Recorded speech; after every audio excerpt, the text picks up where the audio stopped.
Hello, everybody. Welcome to another episode of the Thriving Adoptees podcast. Today, I'm delighted to be joined by Karen Capson. Looking forward to our conversation. Let's pretend that we haven't spent the last 5 minutes just catching up, right?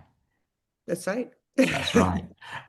So, listeners, Karen works for Legacy Adoption Services, and also she is an adoptive mum. So, we're going to be diving into that rich experience, right? The personal and the professional, and the nuggets that you've learned along that way. The wisdom.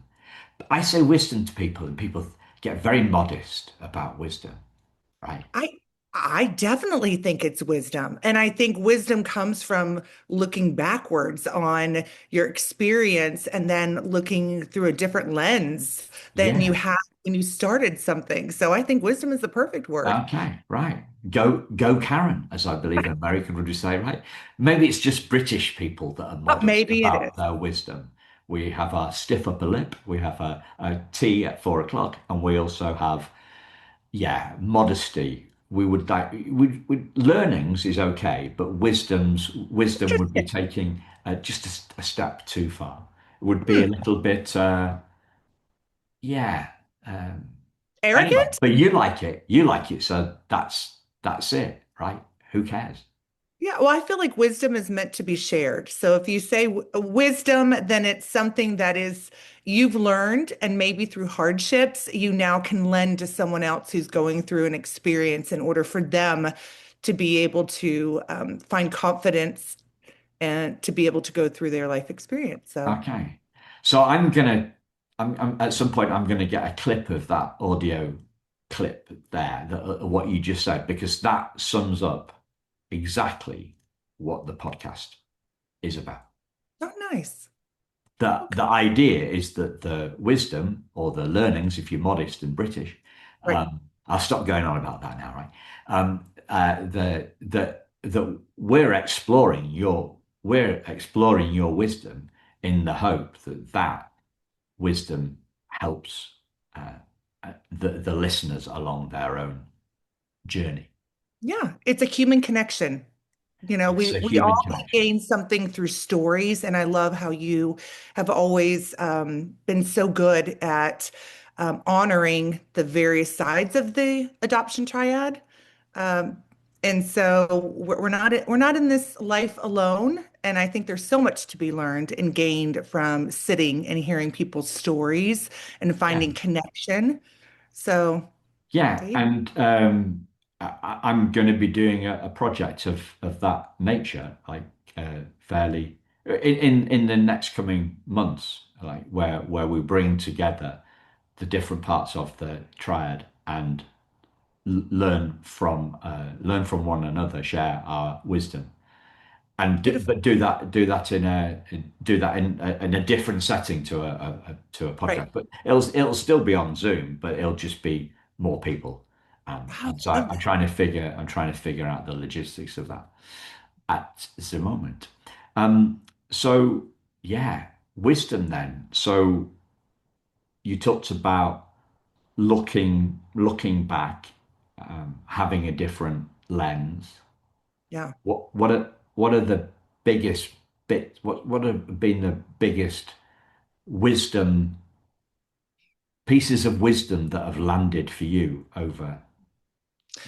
Well, for me, Because Maddie's at college now, so she's 20 now. So she's this has 20. been 20 years of, um, well, 20 plus, because if you count leading up and all the prayer and the Okay, infertility and things that led up to us being her parents, it's been probably 28 years in the making to be at this point in time. So okay. it's So rather, 28 years of wisdom in 55 minutes. Go. there you go. Well, there you go. And I have 51, always had 51 lots to minutes say. actually. Yeah, but go on. Sorry. No, it's definitely a topic I think that certainly I can never get bored of No. because it is something that the roots run very, very deep in my heart when it comes to this. And so I think in the beginning, dealing with infertility myself and feeling like for me, I had tried so many different medical ways of becoming pregnant. I was a school teacher. And so I think there were parts of myself that I felt like I knew that I would be a great mom. I knew that I was in a great relationship with my spouse and that we were in a place to become parents, that it was all very self-serving. Perhaps because I'd see all of my friends getting pregnant, and it just felt like the timing, in my opinion, was the right timing and all of that.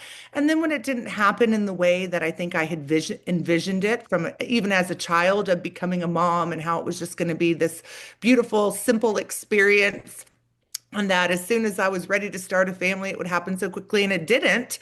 We sought outside help through doctors and all, Yeah, and there were oftentimes met with disappointment or failed pregnancies and all. That I remember one time I was driving down the road and coming back from a doctor's appointment, and I am a Christian, and I was screaming out in my car to God, feeling like I had all the proper things in alignment in order to become a mom, and why was this so difficult? And so it was kind of in that moment that I finally threw my hands up and said, I recognize I can't do this the way that I want to do this. And when I finally, I think, released control of it, things just fell into place for people to come into my life, opportunities to come into my life that pointed in the direction of adoption. And so I look back and I think how much I'm so grateful that I went through all those trials and tribulations and tears and all, because I really felt like um, in that moment I was significant enough in my life that God wanted me to have a better relationship with him, that he put me through all of that in order to stop looking to medical science and start trusting in him, that he was still going to gift me the most perfect created child specifically for my husband and myself. If I just put my trust in him. And even though I didn't birth our daughter, Maddie, I know for a fact that she was specifically created for my husband and I to be the ones to raise her. And yeah, so I feel very honored by that, and looking back, feeling like, wow, like I've said before that sometimes you don't really know what sweet tastes like until you've tasted the sour. And so I think having those valuable lessons in life and tasting those sour moments enable you to appreciate when the sweet ones come about. yeah, yeah. The life of contrast. Yes. There's no negative without a positive. There's positive without a negative. Um, I heard a really interesting idea from another adoptive mum a couple of weeks ago, and I can't remember the lady's name. Uh, that's my 59-year-old brain going again. She talked about uh, her daughter choosing her. Yes. Like, Now, I'm wondering if that we had had a conversation similar to that, and I don't know if I had shared that with you. I have a great relationship with our daughter's birth mother. In fact, this past weekend, as kind of a send off before Maddie went back to college, we got together with her birth mom, her full sibling. She has a older sister who is a yeah, biological sister, about 2 years older, yeah, and then she has a half brother who is younger than her by a couple years. yeah, And so it was my husband and myself and her birth mother and her two siblings. And we were sitting around this table at a restaurant. And I had this moment where we've done this before. We've gotten together many times over the years. But I had this moment where I'm probably going to get teary-eyed now, where I just got a little choked up because I realized that all that we had planned to do in order for Madison to feel secure in who she was and to put that word thrive back into the mix here, yeah, thrive as an individual and feel like she could. feel very grounded in her story and who she was. And I looked around and just seeing the vibrance within her and engaging with her sister and similar mannerisms. And in looking on, I remember always saying, my goal is to raise Maddie in a way that someday when she's older, I can sit around a dining room table and present her basically back to her birth parents or her birth mom and be able to show what a lovely woman she is and how grateful I was to be given the opportunity to be the one to raise her. And for us to not have any awkwardness when we're sitting around this table and just enjoy each other's presence. And that's exactly what we were doing. And I just looked over at her birth mom named Stacy and just said, we did it. Like we've navigated 20 years of so many conversations separately, together. And so it just was a beautiful thing. It really was. It was just such a lovely full circle moment. Even me working for an adoption agency, it's like being brought around to this place. I never would have anticipated it. Yeah. Feels purposeful. It feels by design. It feels like this is the trajectory it was always meant to be. And what a lovely thing to be sitting in that place to feel when there were moments that I felt like I wasn't seen or God didn't see me and I was just a speck in this universe, to feel like, no, he saw me all along and has been with me through this roller coaster ride and said, but here's the place that I had always intended to take you. Yeah. I just needed you to strap in and Yeah. go for the ride along with me and trust me. Yeah.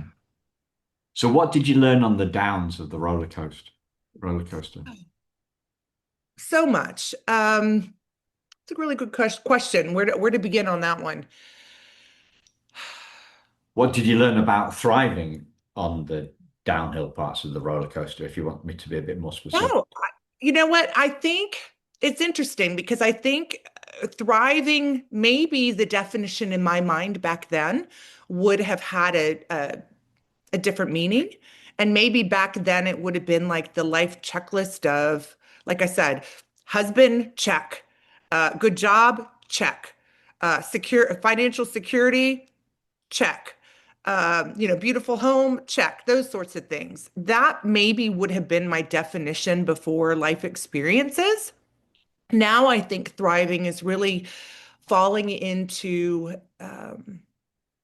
realizing what your purpose and plan is, what God's purpose and plan is for you, and then finding a rhythm where you are giving back to others and it not being self-seeking and it being one where you say, here are the gifts and talents that have been placed within me, or here are the life experiences and the jobs that I've had in the past, and how can I utilize all those things to kind of give him glory and to, again, bless others and help others navigate their difficult path and road that they're on with compassion, understanding.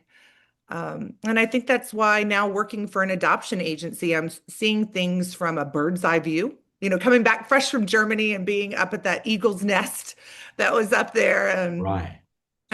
in That's where Hitler used to Salisbury. live, listeners, if you don't know what the eagle's nest is. Well, I mean, let me tell you, it was such a beautiful moment. I climbed to the top. In fact, if my husband hadn't been so afraid of heights, I think I would have just kept going into the whole, in straight into Switzerland. I mean, it was just stunning to be up there and see the fog. And once it cleared, and you could just see totally out amongst the valleys and the lake and all of that. It was just stunning, and it really felt like an analogy for life that.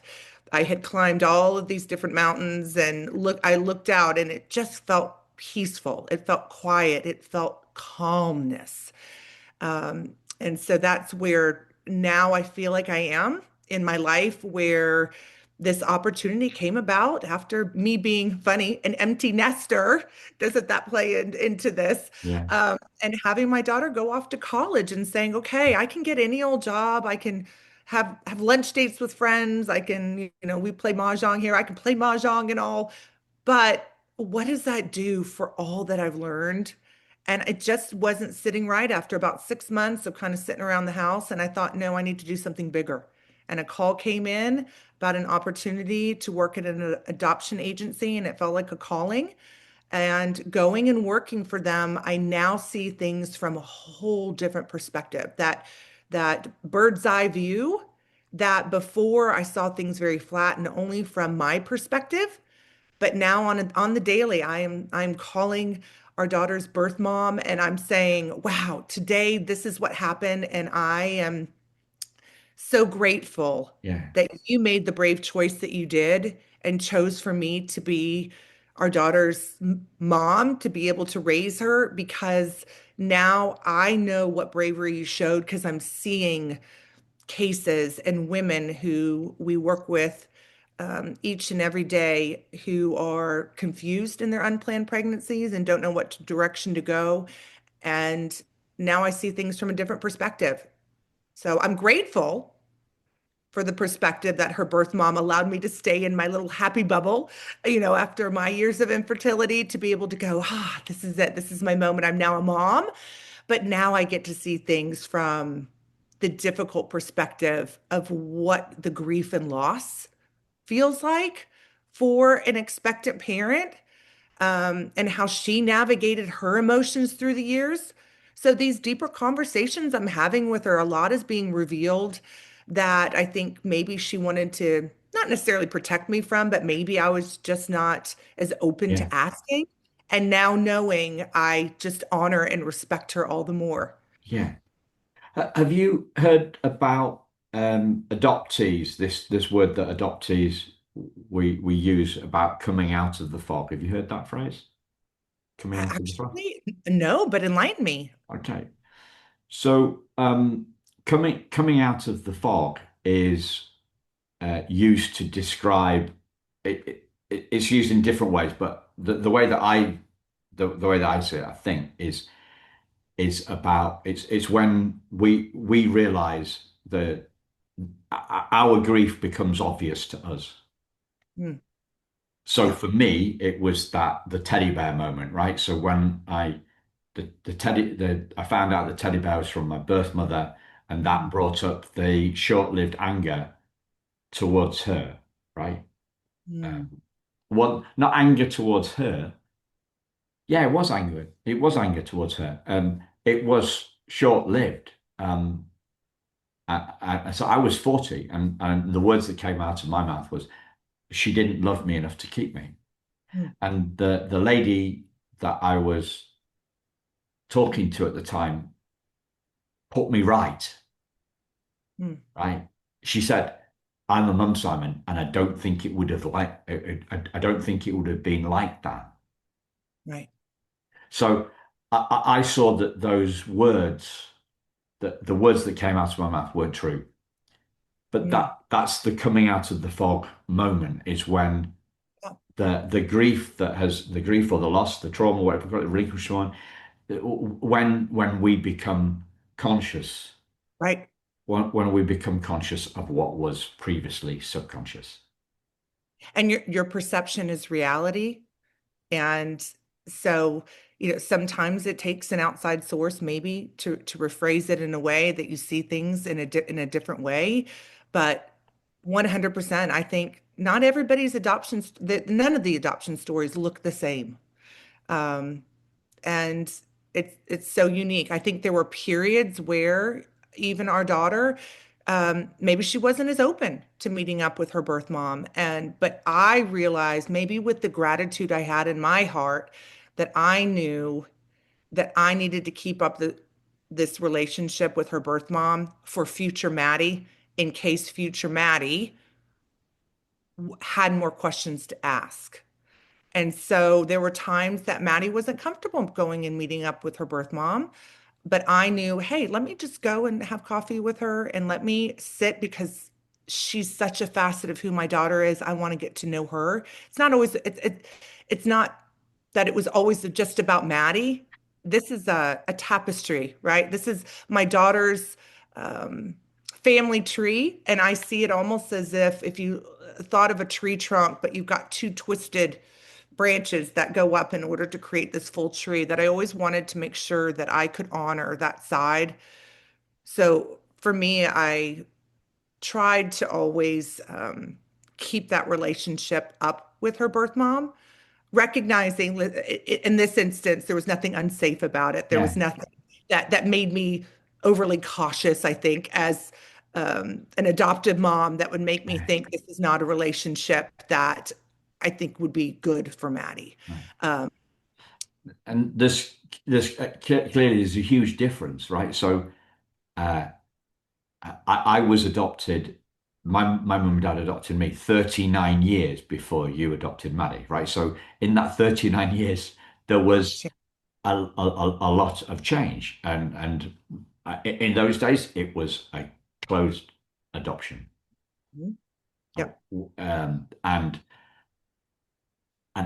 how and how many questions does that take out of the equation? How many questions does that mean?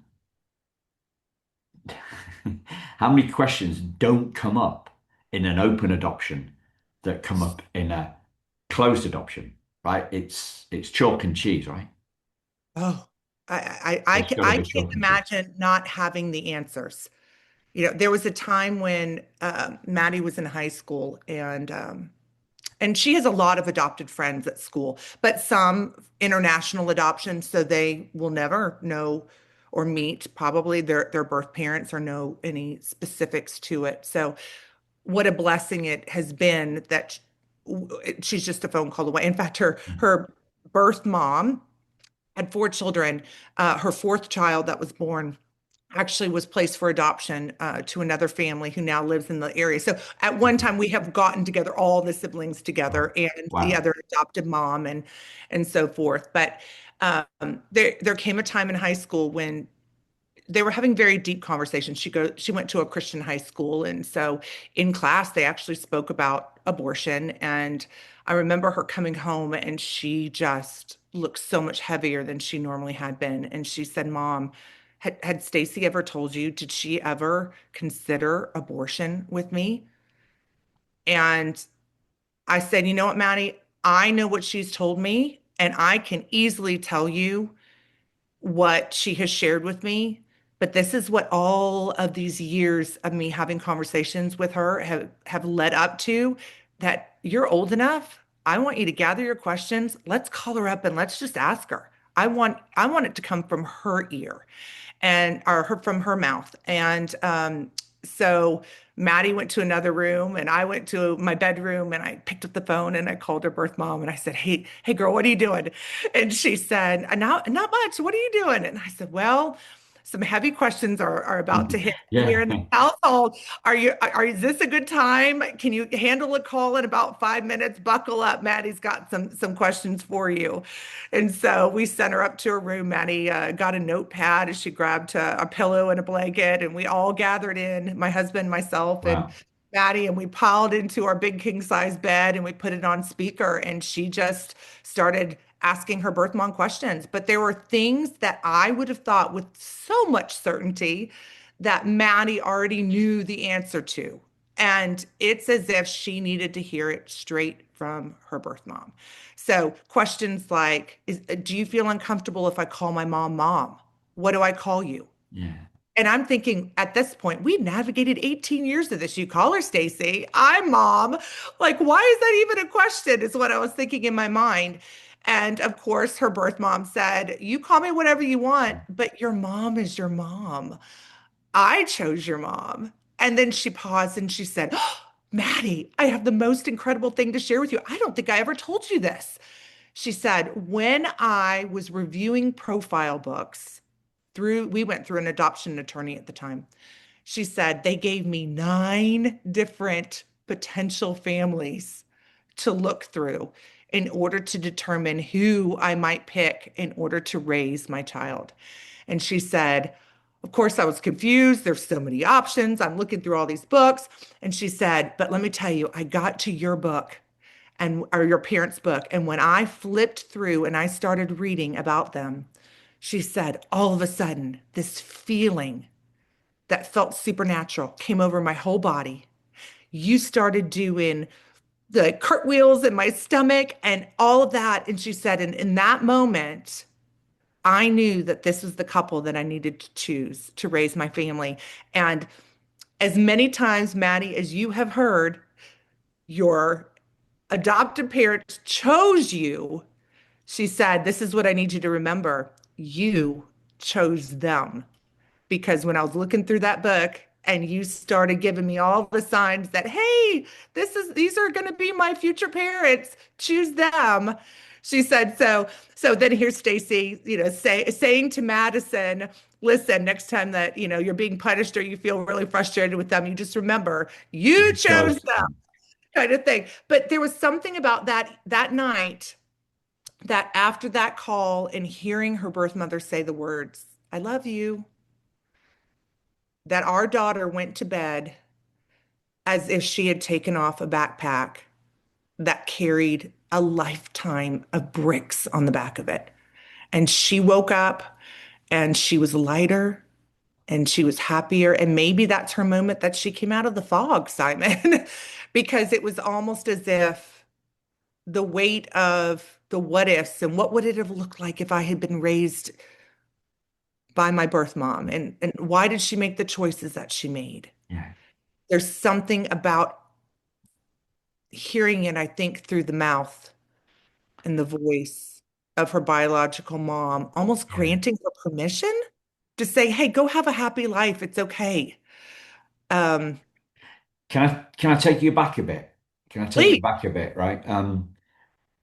So this is kind of my take on the metaphor and the fog and the clarity, right? Okay, so this is my impression, right? My impression is that when she came home with those questions, and she had a heavy heart, right? That moment in class is the moment that she'd come out of the fog, right? And she'd come Mm, out of the fog and she'd seen the storm of trauma. She'd felt that storm, right? yeah. And then when she got on the phone, rather than saying I'm staying, rather than staying, rather than saying I'm staying outside, right? She thought, right, no, I'm going out. I'm going to go out in the storm and I'm going Mm, to get to the bottom of this wow. weather, right? So she had this conversation, and then the storm lifted, and we came out, and she came out of the storm, Yeah. and into the sunshine, right?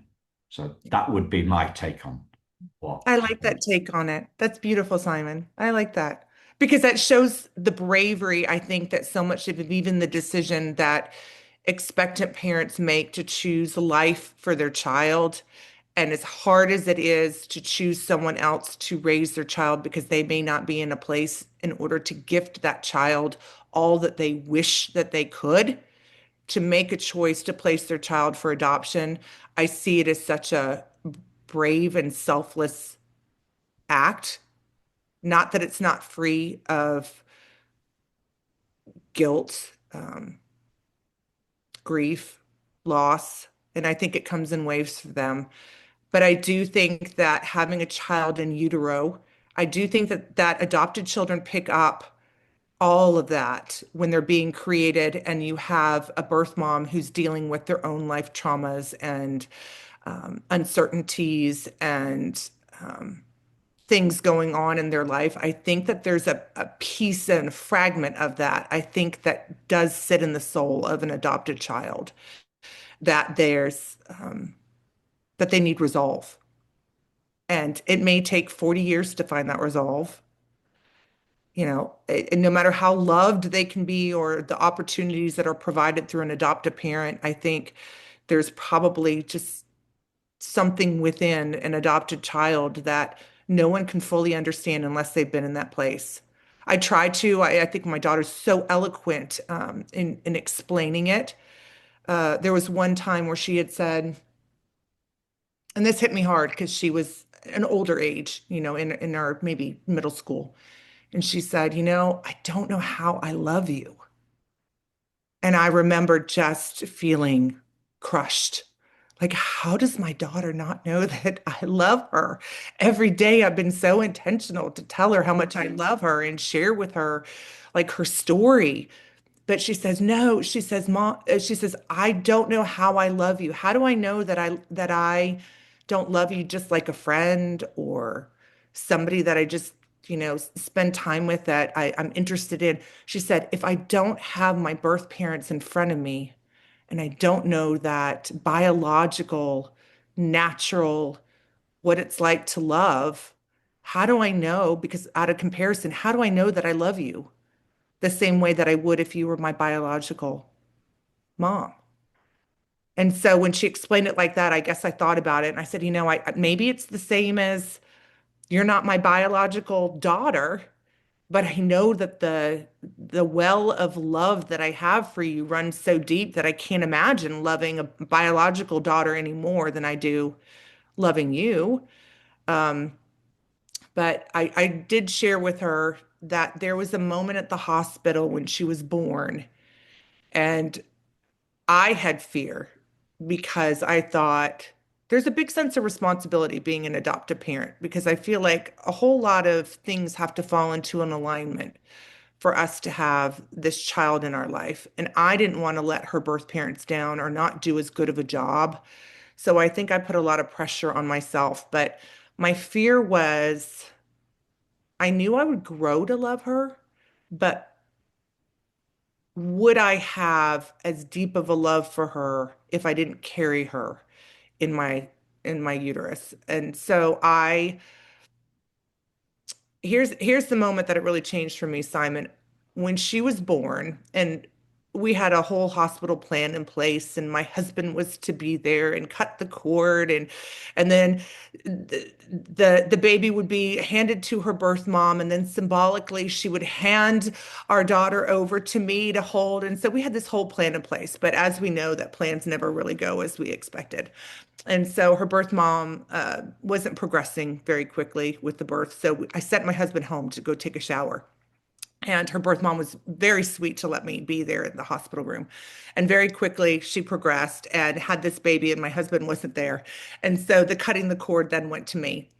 But there's something about when I looked at our daughter, the moment she was born, it's as if a chamber of my heart opened, and I can't explain it except anything as if it was supernatural, that it was God, God's presence there, that a seed had been planted so much deep in my heart that in the moment that I looked at her, I recognized her. Like she felt familiar to me. And I looked at her and went, yeah, that is my daughter. I know her. And she didn't have my genes. I didn't carry her for 9 months. She was a stranger who, in that moment, I looked at her, but it's as if I had always known, yeah, that was the child I was always meant to have as my child. And of course, in my opinion, she's far more miraculous, beautiful, and better than she ever would have been had she birthed from me. And far prettier, by the way. She looks like her birth mom. So she's a gorgeous young lady who does not have my big nose or my husband's unibrow. So she so but but those are the things that I've realized I can't know her perspective. I can only know my own. Um, but I appreciate when adoptees like yourself are vulnerable and transparent to try to paint a picture that we may never truly know what it feels like to be in your shoes and to walk your path. Um, but I can definitely empathize and say how incredibly strong I think adopted children are because there's a whole lot more emotion to navigate from a very young age, um, that I think any natural born child who's raised by their biological parents will never know. So there's a strength that I think that adoptees carry, um, that is just bravery, and just the ability that I think that they can overcome so much and transform this world. How does that land for you? Like, how does Maddie's and adoptees tricky times, tricky stuff? How does that impact you? Mm.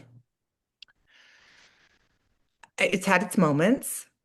Um, And I think, I'm not asking about Maddie's story. I'm asking for your kind of your perspective, just to be clear. Yeah. yeah, Do you see what I mean? I want to honor Maddie's story, is Maddie's story. yeah, You know what I mean? yeah. I'm asking for your take. Uh, yeah, your take. Yeah, that's what I'm after. Yeah. Well, I understand, and I think I've never felt like I wasn't her mom. I think I've never needed the biological connection to know that there was a plan in place for and a design for me as a mom to be the one to bring out the traits, the characteristics, the strengths that were placed within our biological, um, that I felt like I was the one who was chosen. And it's a beautiful relate. To me, it's so much more beautiful than if she had been my biological child, because I feel like even though there are times that I feel like, gosh, she thinks so differently than me. Like there are things that are so similar, but then there are also parts that it has refined me.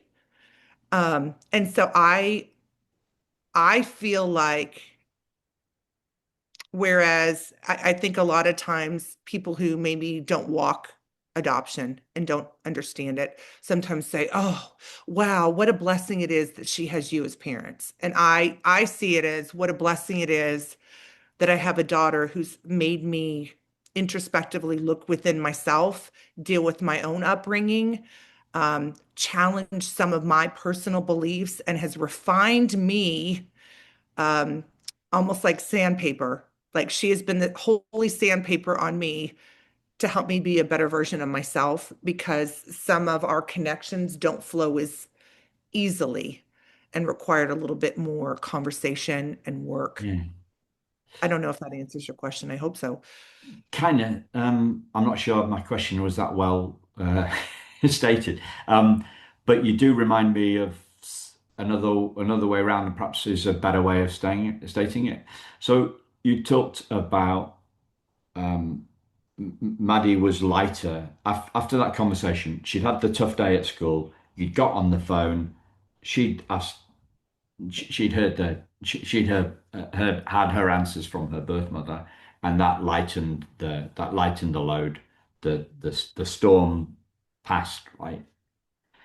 Um, and you said that she woke up in the following morning, and it was like the rucksack on her back had been emptied, something like that. The Yeah. backpack, yeah. Mhm. A Another adoptive mum who I interviewed a few years ago and who also works in an adoption agency, Holly Ann Petrie, um, said to me that raising kids, it is about us as adoptive parents un unpacking our own emotional baggage. Mm. Yeah. Yeah. Yep. For me, yes. And my parents grew up in an era. My dad turns 91 today. Oh So wow! nod to my Happy sweet birthday, Karen's birthday dad. to him. Yes, his name's Red. Happy birthday to Red. Red. You know, they Has he grew got up. red hair? No, no, no. No, he has no hair now. RUD. It's short for Rudolph. Oh, So it's oh, Rudd. Right. Yeah. yeah, Okay. it's Not Rudd. red. Okay. Sorry. Yeah, Sorry. RUD. Yeah, Rudd. You know, They kind of grew up in an era where you have your 2.3, whatever the number was, children. It was the thing to do, kind of. And listen, they did an incredible job with my sister and myself, but there are parts of myself that I think, there are things from growing up that you say, those were really delightful things that I choose to repeat when I become a parent. And then sometimes there are things that you look at and you go, you know what, for me, I think I would have preferred to have this way of parenting, or this type of communication would have served me a little bit better. Um, but I think the things that I learned that were my takeaways that made me say, when I become a mom, I want to be a little bit more intentional with the communication aspect. I think that really benefited the openness of the conversation. We've always, from day one, Maddie has always known that she's adopted.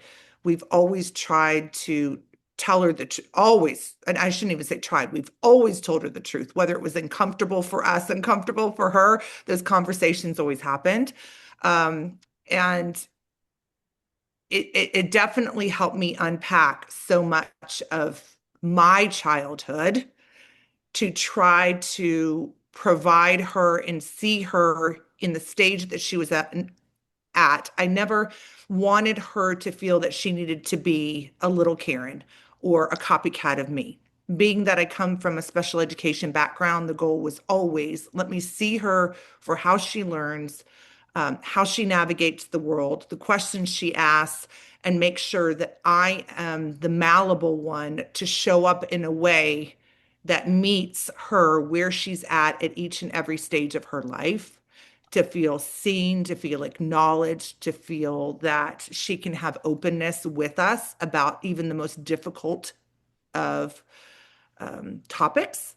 And so I think having those early conversations with her really lended to bigger conversations, whether it's about boys, whether it's about, other hard-hitting topics. She always knew that we were going to be that safe space to always come back to get the truth. Um, and that has helped me so much, I think, give permission to grieve some of the areas in which I had hoped maybe my upbringing was a little bit different. Um, but I recognize that, again, I had to have that in order to be the parent I am now. So I wouldn't change a thing about it, but I did have to wrestle, I think, a little bit with my upbringing, um, if that helps at all. And that's what also preempted, I think, when Maddie was 7, we wrote a book together, and it was a book that was meant to open up conversation about adoption so that parents could feel more free to be able to have some of those more difficult conversations earlier on to help them navigate um, sharing the truths about their birth mom and or about their birth family and how they got the name that they got, and to help them feel a little bit more grounded and secure in their relationship with their adopted parents, but then also finding peace within as to what started their story in the first place, which Yeah, starts with the bravery of expectant parents who made a choice. yeah, So yeah. Did you get was the book published? Is it still in print? And yes, yes, it's actually I think you can get it through Amazon. Yes, you can get it through Amazon, but okay, through Barnes and Noble and other yeah, like okay. Well, bookstores. As I'll put a I'll find it on Amazon and I'll put a link in the show notes, right? well. Lovely, thank you. Yeah, yeah, Yeah.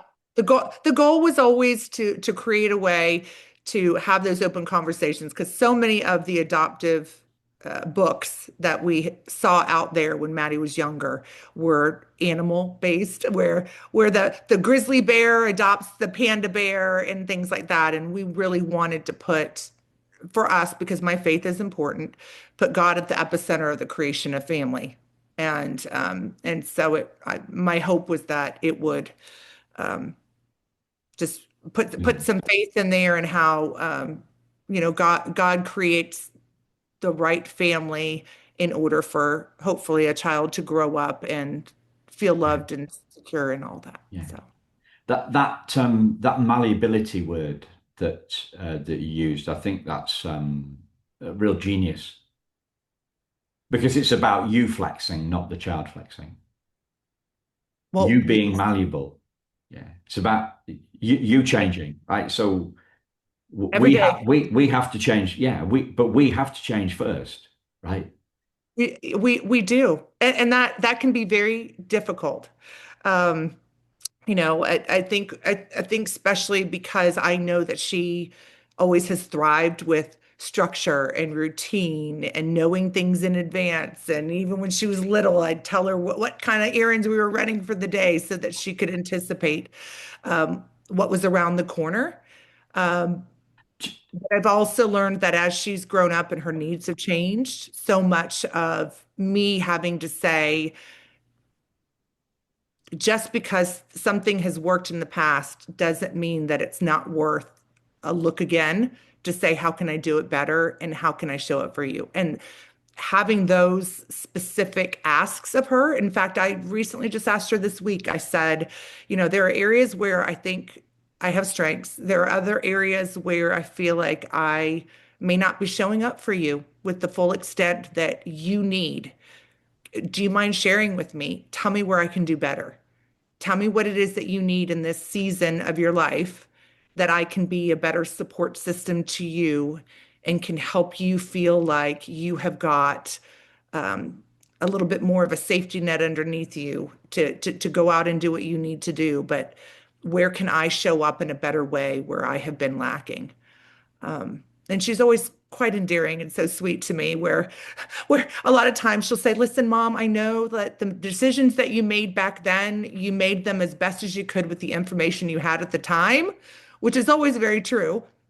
But there's, again, sometimes that hindsight can be a little bit of a beast because I look back and go, man, that was not one of my best parenting moments. I probably could have done a better job with that. But I think asking for forgiveness and to acknowledge that, hey, like that didn't bring out the best of me. I'm sorry, I didn't handle that as well as I could have. I think owning my own shortcomings also gives her permission to maybe be a little softer on herself where she wants to be. She's very hard on herself. And so I think by being a model to say, like, isn't that what life's about? It's tripping up and making mistakes, but then pulling up our bootstraps and getting right back up and having a learning lesson that we can walk away with Yeah, so that we can do it better the next time. yeah. And grace Grace and forgiveness. and forgiveness. Yeah. That feels like a good place to bring it in, Karen. This has been lovely. I'm so appreciative to you. Thanks for being open to listen and Yeah. allow me to No, thank share. you.